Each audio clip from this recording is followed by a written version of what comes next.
आप सभी भाई बहनों का आध्यात्मिक ज्ञानात्मक चैनल की ब्रह्म मुहूर्त ज्ञान उपदेश कक्षा में एक बार फिर स्वागत है।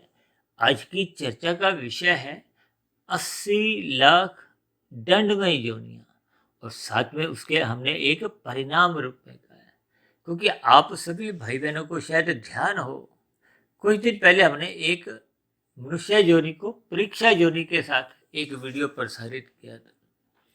इन सभी स्थितियों पर हम सामान्य रूप से तो देखिए लगभग प्रतिदिन ही चर्चाएं करते रहते हैं। देखिए एक चर्चा को जब हम बार बार करते रहते हैं, क्योंकि साधारण परिस्थितियों में आपका हमारा जो किया गया सत्संग, वो दिन में जब रजोगुण की स्थितियां होती हैं, वो किया गया जो सत्संग है उसको कमजोर करती हैं। ये कमजोर तब तक करती हैं जब तक कारण शरीर में आपके हमारे शुभ संस्कार बन नहीं जाते। देखिए आरंभिक स्थितियों पर अक्सर हम इस बात को बार बार जोर देकर कहते हैं कि आपके हमारे जो तीन शरीर हैं, स्थूल शरीर, सूक्ष्म शरीर और कारण शरीर, जबकि आपका हमारा जो एक कर्माशय है वो तो स्थूल शरीर के आधार पर ही बनता है। मानसिक रूप से आपके हमारे भले ही एक संस्कार बढ़ते हैं, चाहे हम अच्छा चिंतन करते हैं चाहे बुरा चिंतन करते हैं। देखिए जो मानसिक रूप से अच्छा चिंतन करते हैं वो कर्म रूप में, यानी कि स्थूल शरीर के स्तर पर भी वो पाप कर्म करते ही नहीं। जबकि जो मनुष्य देखिए स्थूल शरीर के स्तर पर भोगों में लिप्त नहीं भी रहते, लेकिन कभी कभी कुछ मनुष्य ऐसे होते हैं कि जो मानसिक स्तर पर विषय भोगों का सुख भोगते हैं। अब कभी कभी हम मानसिक रूप से देखिए कुसंग भी करते हैं। ऐसे मानसिक किए गए कर्मों का देखिए कोई प्रत्यक्ष रूप से कर्माशय नहीं बनता। ये जो 80 लाख प्रकार की जोनियां, जिसको हमने दंडमय जोनियां कहा है, एक परिणाम, परिणाम का अभिप्राय क्या होता है? देखिए हम जो परीक्षा देते हैं तो उनके परिणाम आते हैं। चाहे हम देखिए कोई भी कक्षा में हो, किसी भी स्तर पर, यानी कि भौतिक स्तर में भी हम जितने भी एक परीक्षाएं देते हैं, सबका ही परिणाम आता है कुछ दिनों बाद। ठीक इसी तरह मनुष्य जोनि को देखिए कर्म जोनि के साथ जोड़ा गया, क्योंकि हमने उस कर्म जोनि को एक परीक्षा के साथ जोड़ा था। और परीक्षा में भी देखिए हम साधारण परिस्थितियों में जो जो प्रश्नों के उत्तर लिखकर आते हैं, उन्हीं के ही आपको हमें नंबर मिलते हैं। अब कोई फर्स्ट क्लास में पास होता है, कोई 70% लाता है, कोई 90%, कोई 100%।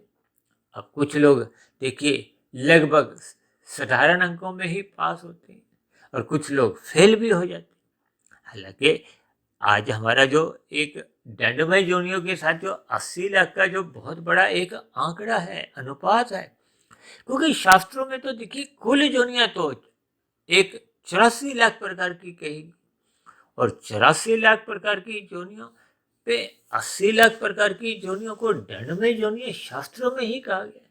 देखिए शास्त्रों में मैं बार बार कहता रहता हूँ कि एक एक शब्द बहुत ही नपा तुला तोल के कहा जाता है, क्योंकि आज हमने देखिए ये जो 80 लाख प्रकार की जोनियों को दंडमय जोनियां भी कहा है एक परिणाम रूप में, लेकिन हमने इनको एक सफेद रंग से दर्शाया है, और इसको हमने एक ब्रह्म मुहूर्त ज्ञान उपदेश कक्षा में ही विषय को लिए, ताकि हम इसकी गंभीरता को समझें, इस पर थोड़ा चिंतन करें, विचार करें। क्योंकि जिन स्थितियों से आपको हमें एक विचार करना है, वो यदि मनुष्य विचार ही नहीं करता तो फिर उसके जीवन की जो एक दिशा है वो बिगड़ जाती है। दिशा बिगड़ने का अभिप्राय देखिए पाप कर्मों से है, क्योंकि शास्त्रों में तो बार बार कहा गया है मनुष्य जोनि तभी मिलती है जब संचित कर्मों में पाप और पुण्य कर्मों की कम से कम तुल्यता होती है, जब पुण्य कर्मों की अधिकता होती है। देखिए जब पाप कर्मों की अधिकता हो जाती है तो फिर हम मनुष्य जोनि पाने की पात्रता, योग्यता खो देते हैं। तब ऐसी स्थितियों में जो आपके हमारे कार्य शरीर में जो एक कर्माशय की स्थितियां होती, देखिए शास्त्रों में विधि विधान द्वारा विहित कर्म करने की तो आपको हमें अनुमति दी गई है, लेकिन निषेध कर्म, पाप कर्मों से बचने का एक विनती की गई है, मना किया गया है। शास्त्रों में बार बार इस बात को जोर देकर कहा गया है कि पाप कर्मों से बचो, पाप कर्मों से बचो। देखिए आज इस संसार में जो धर्म की स्थितियां हैं, हालांकि वो एक अलग अलग संप्रदाय हैं, जबकि हम सभी मनुष्य जाति का देखिए एक ही धर्म है। वो धर्म है मानवता का, इंसानियत का।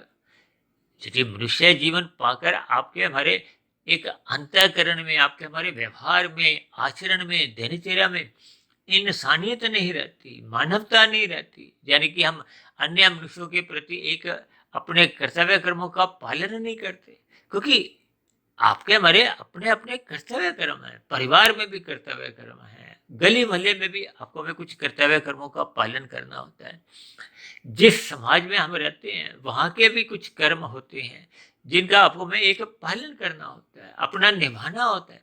यदि मनुष्य अपने कर्मों का ही पालन नहीं करता तो निश्चित रूप से उसके जीवन में पाप कर्म होने की संभावनाएं बढ़ती जाती हैं। आज समाज में देखिए कितने ही ऐसे मनुष्य हैं जो किए गए पाप कर्मों पर अपना कोई पछतावा या लज्जा भी महसूस नहीं करते।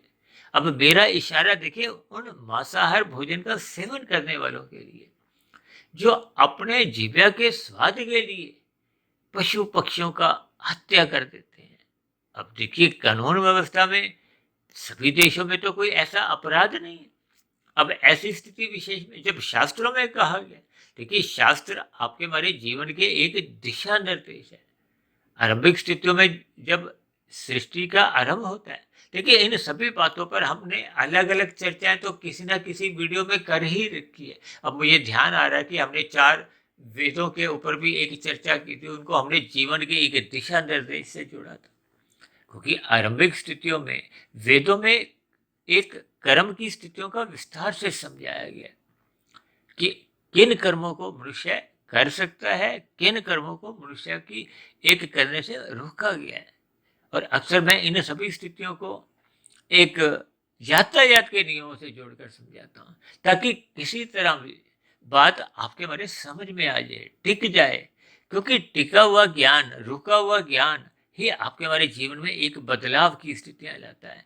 ये ज्ञान टिकना कहाँ होता है? देखिए कारण शरीर में, मन बुद्धि के स्तर पर।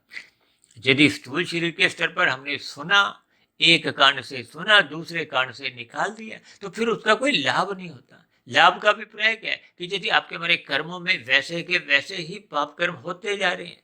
अब कोई मनुष्य देखिए मांसाहार भोजन का सेवन करता है, वो सत्संग की बातों को महत्व देता है, लेकिन व्यवहार काल में फिर वो उस गलती को बार बार दोहराता है, यानी कि वो अपनी जीवा के स्वाद पर रोक नहीं लगाता, उस बुराई को दूर नहीं करता।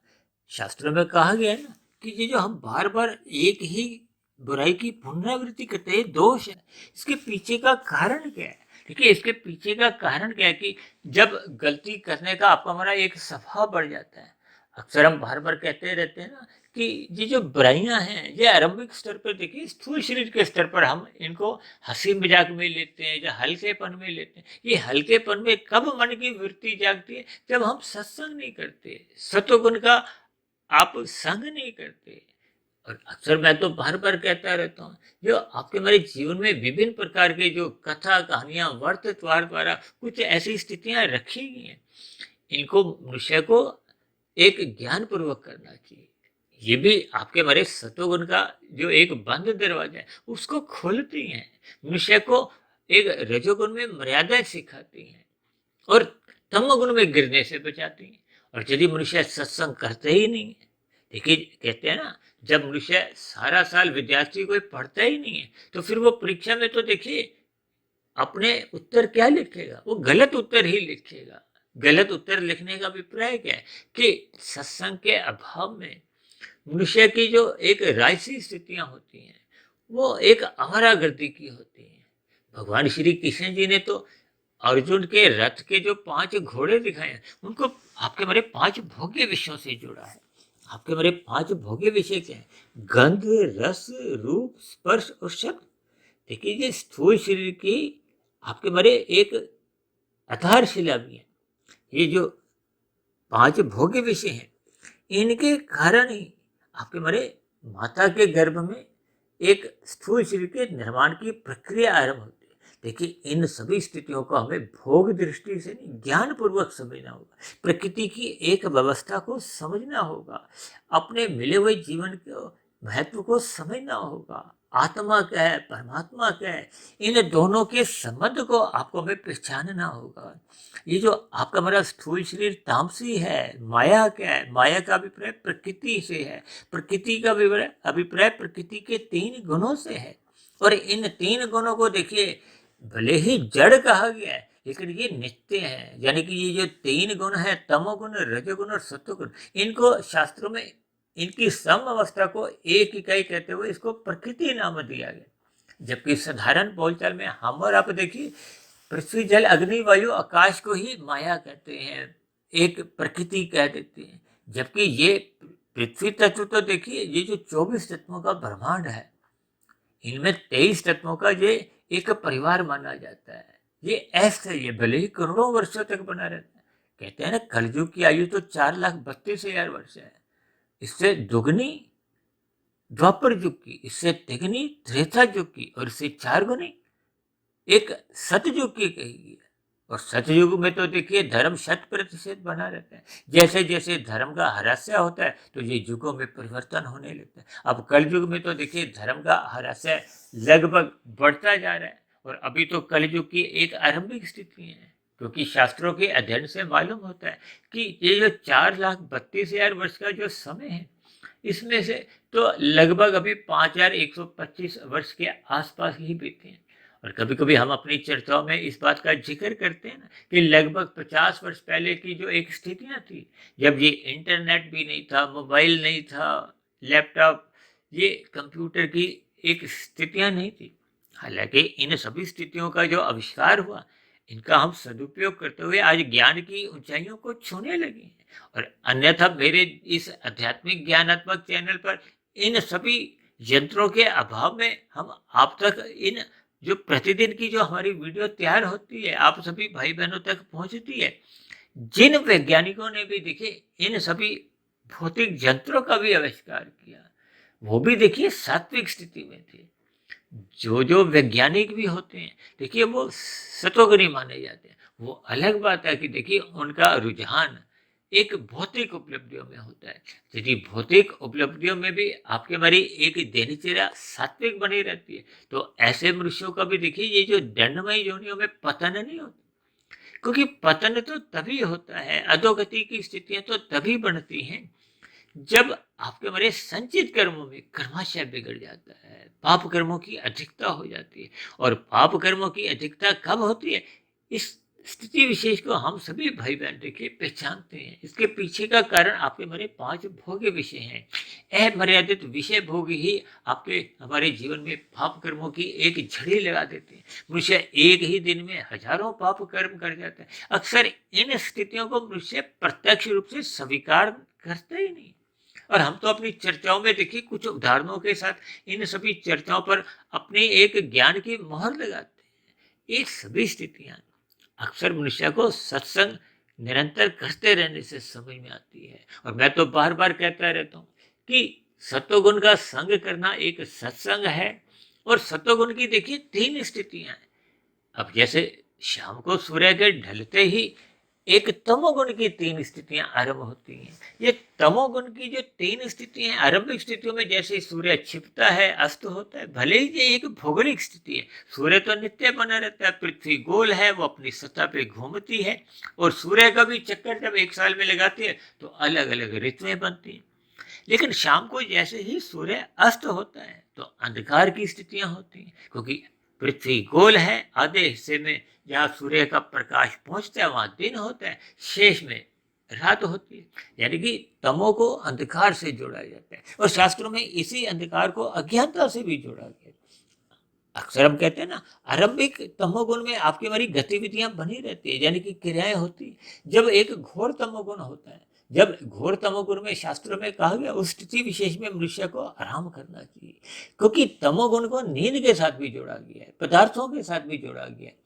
और आपके हमारे जो शरीर हैं, पृथ्वी, जल, अग्नि, वायु, आकाश, ये 5 पदार्थों का बना है। ये पदार्थ सभी के सभी तामसी हैं, और इनका जो एक संबंध विषय भोगों से है, गंध, रस, रूप, स्पर्श और शब्द, ये भी तामसी हैं। इनकी देखिए शास्त्रों में एक वैसे निंदा नहीं है, यानी कि ये मर्यादा में रखनी होती है। स्थूल शरीर को भगवान श्री कृष्ण जी ने तो एक रथ का नाम देकर इसकी एक महत्ता को समझाया। और मनुष्य जोनि क्योंकि कर्म जोनि है, और हम तो इसको देखिए बार बार एक परीक्षा जोनि कहते हैं। अब परीक्षा में हम जैसे जैसे कर्म करते हैं, क्योंकि ये जो 80 लाख प्रकार की नीचे की दंडमय जोनि है। अब किसी को दंड कब दिया जाता है? देखिए हम न्यायालय में प्रतिदिन ऐसी स्थितियां देखते हैं कि अमुक अमुक अपराधी को जेल में डाल दिया गया। अब जेल में देखिए कोई हंसी मजाक में नहीं डाला जाता। जब हम बने हुए कानूनों का पालन नहीं करते, तो जब पुलिस द्वारा हम पकड़ लिए जाते हैं। अब ऐसे कितने ही अपराधी हैं जो कानून का उल्लंघन भी करते हैं और पकड़े नहीं जाते। अक्सर मैं यातायात के नियमों में इस बात को एक उदाहरण से जोड़ता हूँ ना, कि हम लाल बत्ती को यदि हम क्रॉस करते हैं, जंप कर देते हैं, दूसरे की हरी बत्ती में एक असहज स्थितियां उत्पन्न करते हैं, दूसरे वाहन चालकों के लिए दुखद स्थितियां उत्पन्न करते हैं। भले ही यहाँ पे आपका मेरा चलान नहीं भी कटा हो, लेकिन परमात्मा की अदालत में, प्रकृति की एक व्यवस्था में आपका मेरा चलान उसी क्षण कट जाता है। आपका मेरा चलान भी कटता है, आपके मेरे एक मन बुद्धि के स्तर पर एक संस्कार स्वभाव बनता है, और कारण शरीर में वो एक संस्कार जब पक्के तौर पे बन जाता है, तो फिर वैसे ही मनुष्य की प्रवृत्ति बनने लगती है, स्वभाव बनने लगता है, संस्कार बन जाता है। और मैं तो बार बार यहाँ तक कहता रहता हूँ कि मनुष्य के लगभग 90% जीवन के होने वाले जो कर्म है, वो स्वभाववश होते हैं, संस्कारवश होते हैं। और बार बार हम क्यों कहते हैं सत्संग करो, ब्रह्म मुहूर्त में उठो, ताकि आपके मेरे बुरे संस्कार नहीं बने। और पहले के जो बुरे संस्कार बने हुए हैं, यदि हमारा जन्म देखिए नीचे की योनियों से उन्नति करते करते हुआ है। अब जैसे कहते हैं ना, पुलिस विभाग में कोई देखिए आईएएस आईपीएस की परीक्षा पास करके सीधा ही एक डीएसपी बनते हैं। अब कोई मनुष्य देखिए नीचे से उन्नति करता करता वहां तक पहुंचते हैं। ये देखिए एक उदाहरण के रूप में आपको हमें समझना। अब कलयुग में तो ऐसा मेरा व्यक्तिगत मानना है कि कलयुग में देखिए जन्म लेने वाले अधिकांश आत्मा ये नीचे से उन्नति करते करते आते हैं। जो नीचे से उन्नति करते करते आते हैं, उनका देखिए सत्संग के प्रति कोई विशेष रुचि नहीं होती। उसके पीछे का भी कारण है कि वो नीचे की योनियों में जब उनका पाप कर्मों का क्षय होते होते वो पुण्य कर्म के बराबर आ जाते हैं, तो उनकी पात्रता बन जाती है, वो मनुष्य योनि पा लेते हैं। लेकिन नीचे की जोनियां हो या ऊपर की जोनियां हो, देखिए ऊपर की जोनियों को मैं जिक्र थोड़ा कम करता हूँ उस पर, क्योंकि मेरा एक प्रत्यक्ष अनुभव नहीं है। शास्त्रों के अनुसार जैसी जैसी स्थितियां होती है, तो मैं उनको एक अपनी चर्चा में लेता हूँ। लेकिन मेरा विशेष जो एक केंद्र है वो मनुष्य जोनि पे ही होता है, क्योंकि मनुष्य जोनि एक कर्म जोनि है, परीक्षा जोनि है। हम परीक्षा में देखिए जैसे हम बैठे हुए हैं, अभी 1 घंटे का समय निकला है, 1.5 घंटे का, 2 घंटे का, तो अभी आपके हमारे पास 1 घंटा बचा हुआ है। तो उस 1 घंटे में भी हम अपने उत्तरों को सुधार कर सकते हैं। यदि हमने कोई गलत उत्तर भी लिखा उसमें भी सुधार कर सकते हैं। हालांकि कर्मों की स्थितियों में तो देखिए जो हम पाप कर्म कर चुके हैं उनमें तो हम सुधार नहीं कर सकते, लेकिन नए पुण्य कर्म कर सकते हैं।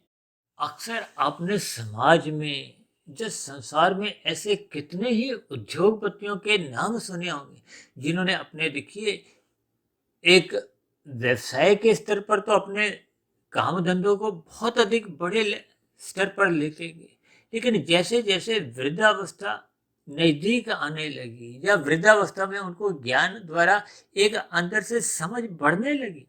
ये समझ क्या है? क्योंकि मनुष्य जीवन एक मृत्यु के नजदीक आते आते जब स्थूल शरीर की मृत्यु होती है, तो ये जितने भी भौतिक उपलब्धियां हैं ये मरने के साथ ही समाप्त समझी जाती हैं।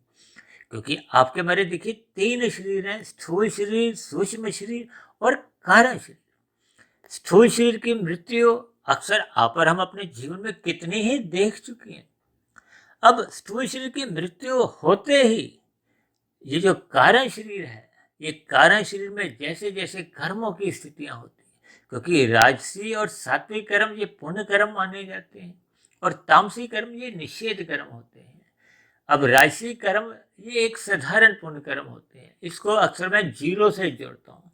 ये कोई विशेष लाभ भी नहीं देते और कोई हानि भी नहीं करवाते। हालांकि क्योंकि रजोगुण तमोगुण का पड़ोसी है, इसलिए नुकसान की संभावनाओं से भी इनकार किया नहीं जाता। जबकि रजोगुण से सत्वगुण में ले जाने के लिए आपके हमारे जीवन में कितने ही कर्म कांड समझाए गए हैं उनको करो, ताकि हम सतोगुण में जाएं। अक्सर आप देखते हो ना, जब कोई कथा कहानी हम सुनते हैं, कोई सत्संग की बातें हम सुनते हैं, कोई सात्विक वीडियो सुनते हैं, या जब कभी भी हम कोई देखिए पाप कर्म कर भी लेते हैं, तो अक्सर आपके हमारे मन के दरवाजों में परमात्मा का, आत्मा का बार बार एक चिंतन सा होता है, एक मलाल सा होता है, एक आत्मग्लानि सी होती है, एक लज्जा सी महसूस होती है। ये देखिए आरंभिक स्थितियों में होती है। जब आपका हमारा ये पाप कर्म करने का एक स्वभाव बन जाता है, तो फिर मनुष्य को ये सत्संग की बातें, आत्मा क्या, परमात्मा क्या, वो तो फिर अपने आप को ही सर्वोपरि मानता हुआ, जैसे सिकंदर ने भी अंतिम क्षणों में क्या घोषणा की थी कि मरने के बाद मेरे दोनों हाथों को अर्थी के बाहर निकालना, ताकि समाज में, संसार में एक संदेश जाए कि मरते समय इंसान खाली हाथ ही जाता है। इनके विभिन्न एक अभिप्राय हैं जिनको मनुष्य अपने जीवन काल में समझता नहीं है।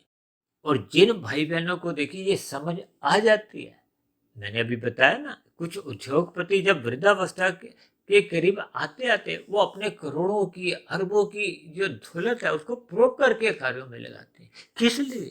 क्योंकि अब उनका ज्ञान का स्तर बढ़ गया है। देखिए भौतिक ज्ञान एक अलग स्थिति है, आध्यात्मिक ज्ञान एक अलग स्थिति है।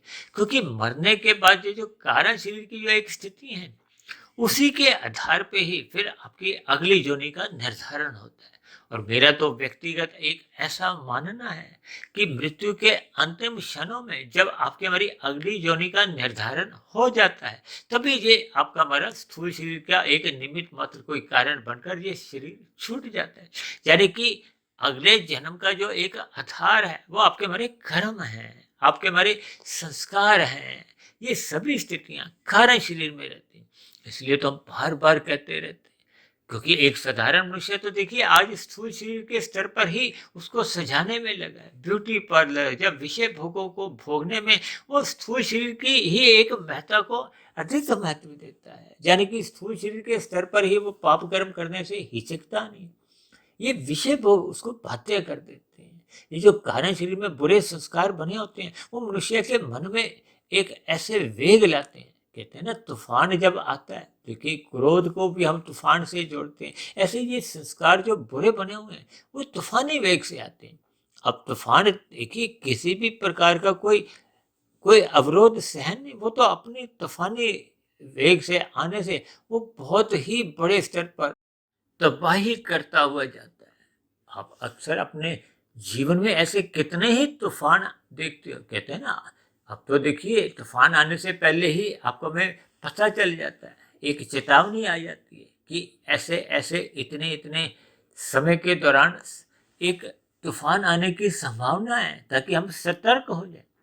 तो आप ये जो 80 लाख प्रकार की जो ढंढमय जोनियां हैं, एक परिणाम परिणाम का अभिप्राय क्या है कि हम जो जो देखिए करते हैं उसका एक फल आता है। फल एक परिणाम है। देखिए कर्म फल सिद्धांत शब्द ही अपना ज्ञान स्वयं ही करवाते हैं। और देखिए मैं तो बार बार कहता हूँ, शास्त्रों में जितने भी जो शब्द लिखे गए उन विषयों में ही, उन शब्दों में ही देखिए उसका एक ज्ञान छिपा होता है। अब जैसे हम भोग विषय कहते हैं, तो विषय के अंदर ही वो विष शब्द, विष शब्द का अभिप्राय आप जानते ही हो, जहर से, यानी कि उसके बुरे परिणाम से। ये अधोगति की स्थिति आप समझ सकते हो। देखिए इनके भावार्थ समझने होंगे।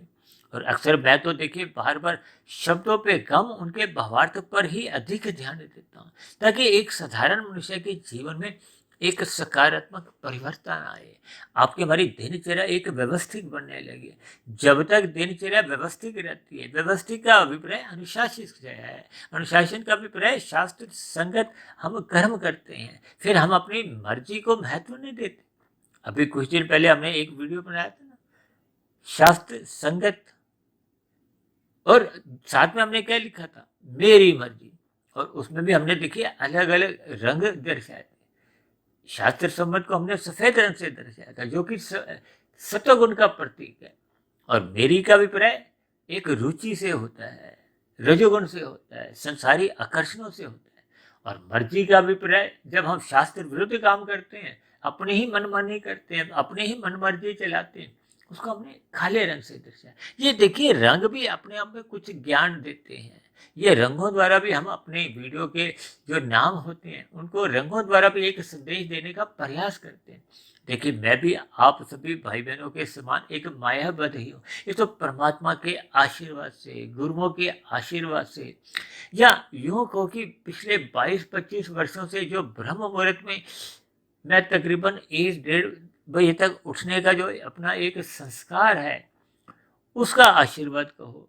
देखिए हम जिस दिशा में भी चलने लगते हैं, कहते हैं ना, हम प्रकृति के जिस गुण विशेष का संग करते हैं, फिर उसका जो एक रंग है वो आपके हमारे अंतःकरण में बनता है। देखिए जब हम सोने के बाद उठते हैं तो फिर वो सात्विक स्थिति होती है। अब एक मनुष्य देखिए रात को 3 बजे सोने जा रहा है तो उसके लिए तो वो तामसिक स्थिति है। जब मैं 1 बजे उठ जाता हूँ तो मेरे लिए 1 बजे के बाद उठने वाले जो 1 से 3 की भी स्थिति है वो भी फिर देखिए सात्विक बन जाती है। इन शब्दों के गहरे अर्थ हैं, ये मनुष्य को तभी समझ में आते हैं जब बुद्धि का स्तर में विवेक शक्ति जग जाती है। और विवेक शक्ति तभी जगती है जब आपकी हमारी सात्विक बुद्धि निरंतर एक प्रकाशित रहती है। जब हम संसार को, विषय भोगों को पाना चाहते हैं धर्मानुसार, तो ये बुद्धि राजसी बन जाती है। और यही बुद्धि जब छल कपट, ठगी, हेरा फेरी की एक योजना मन बुद्धि में बनाती है तो ये तामसी बन जाती है, निंदनीय काम करती है, कानूनों का भी उल्लंघन कर देती है। और पाप कर्म तो करने से फिर वो मनुष्य हिचकता नहीं। इन सभी स्थितियों पर आपको हमें एक विचार करना होगा, ताकि भविष्य में, यानी कि जो मरने के बाद की जो एक स्थिति है जिसको ये 80 लाख प्रकार की जोनियों से हम समझा रहे हैं, इसमें देखिए 30 लाख तरह की तो पशु जोनि है। अब पशु ही हमने देखे अपने जीवन में कितने देखे हैं, घरों के आसपास 10, 20, 50 तरह के देखे हैं। चिड़ियाघर जैसे कहते हैं ना, हम जू में जाते हैं तो कितने ही तरह के जानवर दिखाई देते हैं। और टीवी में तो ऐसे कितने ही चैनल हैं, डिस्कवरी चैनल है, कुछ और भी ऐसे चैनल हैं। पूरे संसार में कितने ही ऐसे पशु हैं जिनको हम पहली बार देखते हैं। तो ये प्रकृति में, शास्त्रों में जो कहा गया है, 30 लाख तरह के पशु हैं, 10 लाख तरह के पक्षी हैं, 11 लाख तरह के कीड़े मकोड़े हैं, कीट पतंगे हैं, 9 लाख तरह के समुद्र में रहने वाले जीव जंतु हैं, और इसी तरह 20 लाख तरह की वनस्पति है। वनस्पति में देखिए हम जितने भी सब्जियां खरीद कर घर पे लाते हैं वो भी एक जोनियां है, जितने फल हम खरीद कर लाते हैं वो भी एक जोनियां है, जिन जड़ी बूटियों द्वारा आयुर्वेदिक इलाज होते हैं वो भी एक वनस्पति है, यानी कि वो 20 लाख तरह के। इन सब का आप योग करोगे तो ये 80 लाख आ जाता है। देखिए इन सभी स्थितियों पर आपको हमें चिंतन करना होगा, क्योंकि मनुष्य तो देखिए आज संसार में कितने हैं, लगभग 900, 950, 950 करोड़। अब इससे अधिक जीव आपको अपने घर के आसपास किसी भी पार्क में ही मिल जाएंगे। अब ऐसे कितने ही एक शहर में पार्क हैं, कितने ही जीव हैं, कितना बड़ा देखिए ये एक भारत है, फिर कितने ही और अन्य देश हैं, जबकि ये पूरी पृथ्वी का मात्र 25% हिस्सा ही स्थूल भाग है, शेष में तो जल ही जल है। इन सभी स्थितियों पर जब आदमी चिंतन करता है, और चिंतन मनुष्य तभी कर पाता है जब वो सत्वगुण का संग करता है। इसलिए तो हम बार बार कहते रहते हैं कि ब्रह्म मुहूर्त में अवश्य ही उठ जाना चाहिए, क्योंकि तब बुद्धि का जो एक बल्ब है वो अधिक रोशनी का होता है, वो प्रकाशित करता है। ये सत्वगुण की एक शुद्धतम स्थिति होती है। देखिए हम तमोगुण को 1, रजोगुण को 10 और सत्वगुण को 100 से संबोधित करते हैं। अक्सर मैं देखिए तमोगुण को तारे की रोशनी से, रजोगुण को चांद की रोशनी से, और सत्वगुण को एक सूर्य की रोशनी से एक संबोधित करता हूँ, ताकि बात समझ में आ जाए। और परमात्मा तो देखिए महासूर्य है, परमात्मा तो आनंद स्वरूप से, जबकि हम सभी आत्मा तो ज्ञान स्वरूप है।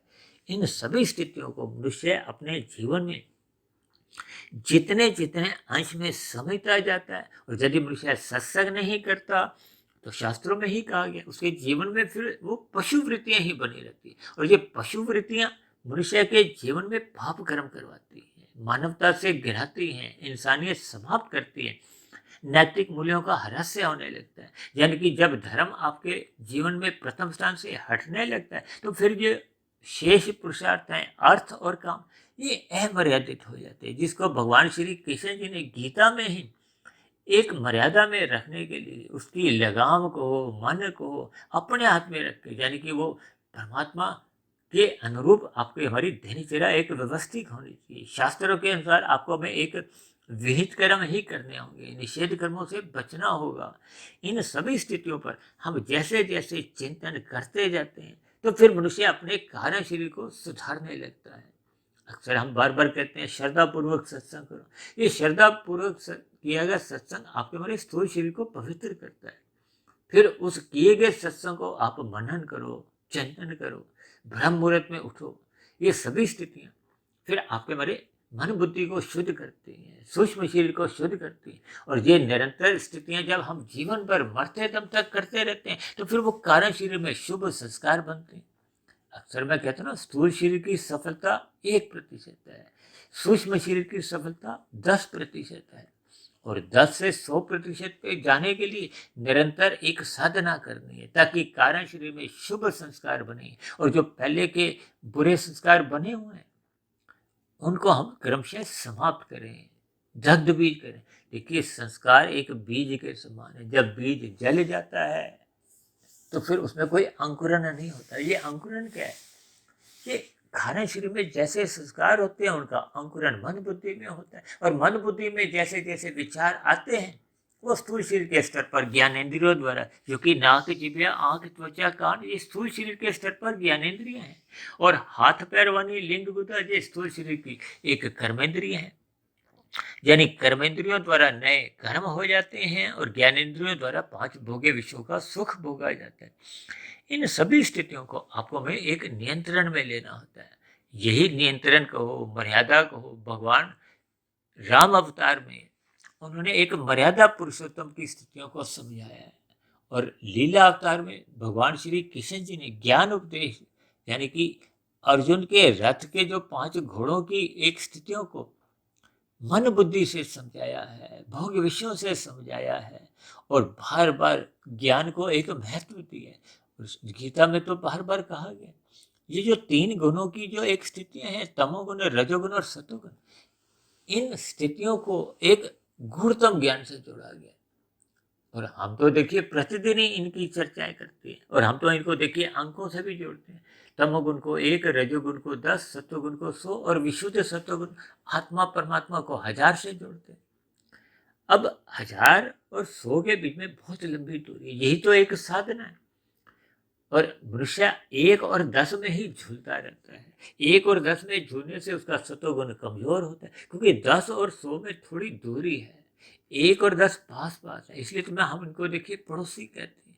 अब पड़ोसी के दर्शन तो होते रहते हैं। इसका अभिप्राय क्या है कि जब जब हम विषय भोगों में, संसारी विषय भोगों में रुचि रखते हैं, भोगते हैं, तो मनुष्य बार बार पड़ोसी के दर्शन, तमोगुण में गिरता रहता है। इन सभी स्थितियों पर आपको हमें विचार करना होगा, क्योंकि तमोगुण और रजोगुण ये दोनों का ही सतोगुण दूर है। क्योंकि 10 और 100 की दूरी कितनी है? 90। और 1 और 100 की दूरी कितनी है? 99। यानी कि 90 और 99 का कोई विशेष अंतर नहीं है। इन सभी स्थितियों को आपको हमें समझना होगा। इसका अभिप्राय क्या है कि राजसी और तामसी दोनों मनुष्यों के जीवन में सत्वगुण कमजोर होता है। इन स्थितियों पर आप भी चिंतन करो, ताकि आप और हम अपने मिले हुए जीवन का सदुपयोग करते हुए अपने कर्मों में सुधार लाएं, ताकि ये जो नीचे की दंडमय जोनियां हैं इनमें जाने से आप और हम बचे। हालांकि परमात्मा ने तो देखिए एक न्याय की स्थिति रखते हुए तो नीचे की जोनियों को भेजते ही है प्रकृति की एक व्यवस्था में। लेकिन परमात्मा नीचे की जोनियों में उनको अपने किए गए पाप कर्मों का एक जो दुख रूपी परिणाम भोगते, उसमें दुख ना हो, पीड़ा ना हो। अब परमात्मा ने नीचे की सभी जोनियों के जीवों को क्रमशः अचेत रखा है, उनको अपने दुखों का कोई बोध नहीं होता। अब पेड़ जोनी में देखिए, कहते हैं कि हजारों वर्षों तक कुछ पेड़ अपनी स्थिति में बने रहते हैं। अब इन सभी स्थितियों का आपको हमें विचार करना होगा। तभी तो हम बार बार कहते रहते हैं। अब नीचे की जोनियों में यदि पाप कर्मों का कर्माशय बहुत अधिक है, किसी का 80% है, पुण्य कर्म 20% है। अब 80 से घटते घटते देखिए हजारों, लाखों, करोड़ों, अरबों, कितने ही युग बीत जाएंगे। यानी कि वो पाप कर्म घटते घटते जब तक वो 20% पुण्य कर्म के बराबर नहीं आते, तब तक मनुष्य योनि नहीं मिलती। और मनुष्य योनि में ऐसे हम कितनी ही योनियों के नाम भी नहीं लेते, जो 80 लाख प्रकार की दंडमय योनि है, उनके नाम लेने से ही हम कहाँ उठते हैं। जबकि उन योनियों में फिर जब जब आपका मेरा कर्माशय बिगड़ता है, अब उन योनियों में भी तो जो जीव हैं वो भी कभी ना कभी किसी ना किसी युग में वो भी आपके हमारे समान मनुष्य योनि में ही थे।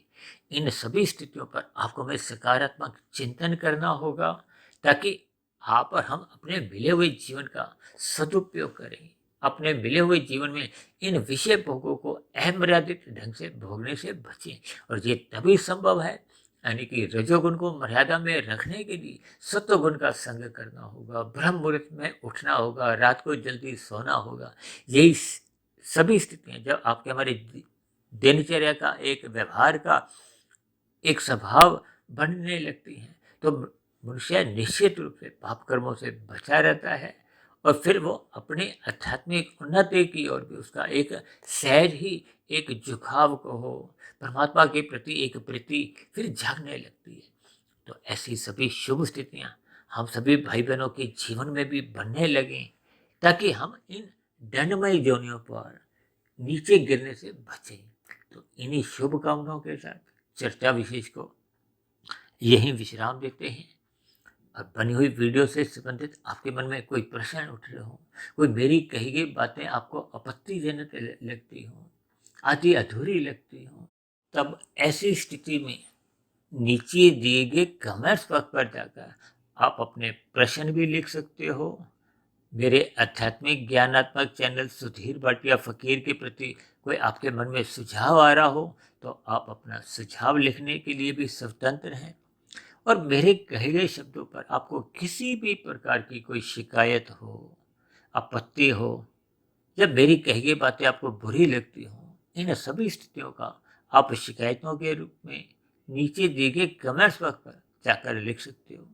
और यदि ये बनी हुई वीडियो आपके आध्यात्मिक उन्नति के दरवाजे खोलने लगी हो, परमात्मा से प्रीति करवाने में एक सहायक बन रही हो, आपके कर्मों में सुधार आने लगा हो, तो मेरी भी आप सभी भाई बहनों से विनती है कि इन बनी हुई वीडियो को आप अधिक से अधिक भाई बहनों में शेयर करें, ताकि समाज में एक सतोगुणी वातावरण का विस्तार हो।